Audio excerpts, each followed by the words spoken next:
Okay, let's talk about our exterior walls. Um,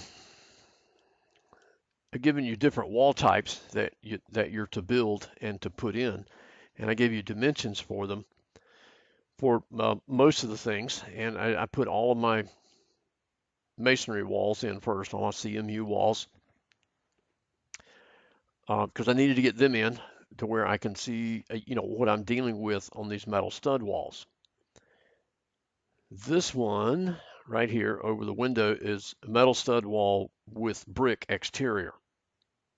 Okay, and so when you put it in, you're going to align it so the faces of the brick are in the same plane going across.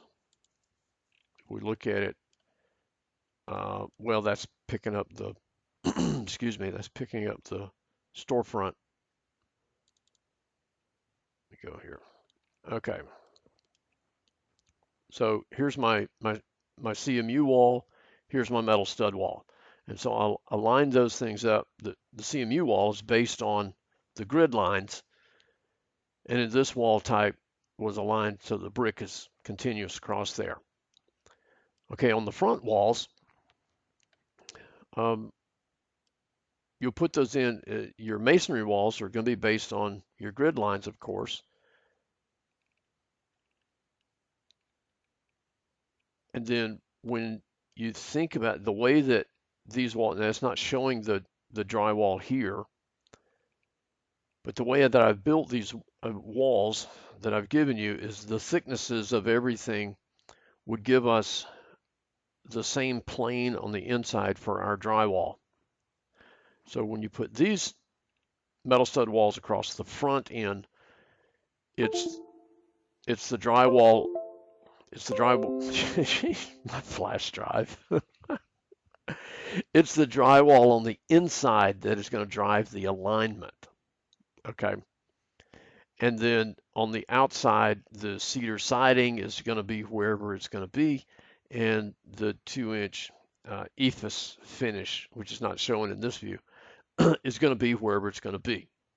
Okay. Because the drywall across the front is what's going to drive the location of those things. Okay. Um, and you need two separate wall types because one, the ephes is going to be below the beams, and the ones with the cedar siding will be above the beams. Okay. And I've got these pulled up high right now because I'm waiting to pull in my floor joist and that kind of stuff, or my ceiling trusses. And so I'll get those pulled in, and it will kind of, just like with I talked previously, the drywall on the inside, we'll get those figured around into a pretty method. Now, once you get your walls built and you get your these beams, these glulam headers put in, you have to edit the profile of your exterior walls. And I'll show you why with this one, because this is my beam right here, my glulam. It has to sit on a pilaster on either side.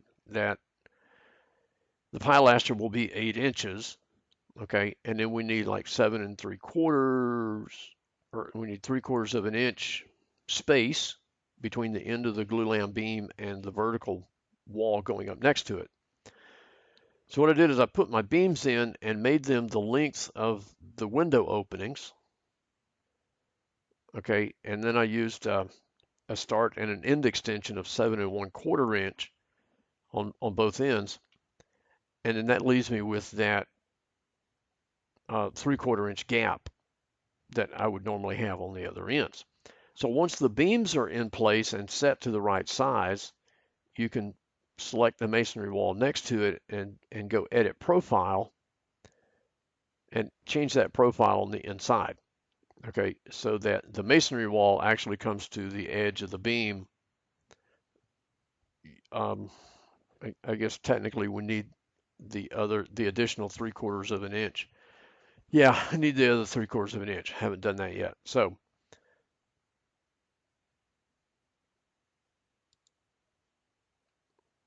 and let's see if I offset.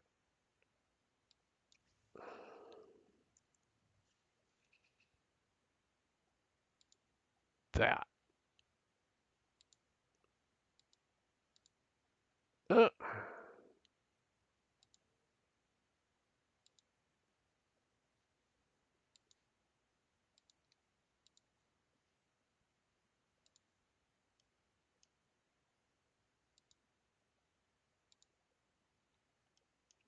what is going on here?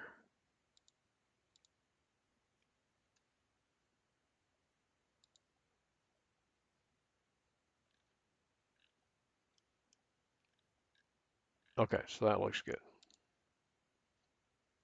I have some constraints in there, so I've got to pull those out. Okay, and so that's what we would have because we need that gap between the end of the beam and the face of the masonry wall going on up above it.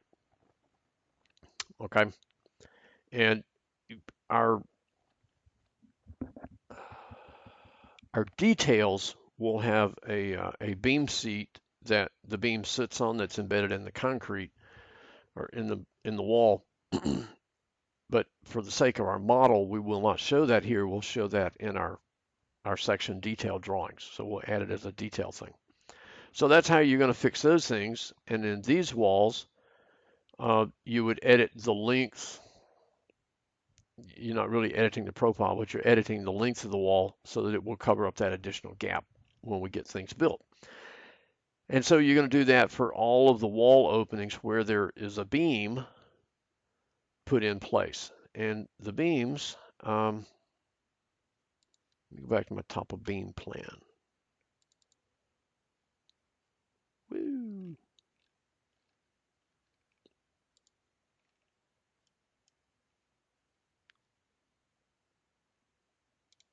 So let me hide. Okay, so the glulam beams that are over all of the window and door openings, they need to be centered in the masonry wall. Okay. Yeah, that's the best place to put them. I'm gonna take those reference lines out because they didn't work for me. But all these glulams that are around the perimeter of the building, over the window openings and door openings, they need to be centered in the masonry. Okay. Um, yeah, that's not. I don't know why it's not showing my details. Anyway, they're centered in the CMU block. Okay. Maybe because I've got that wall edited.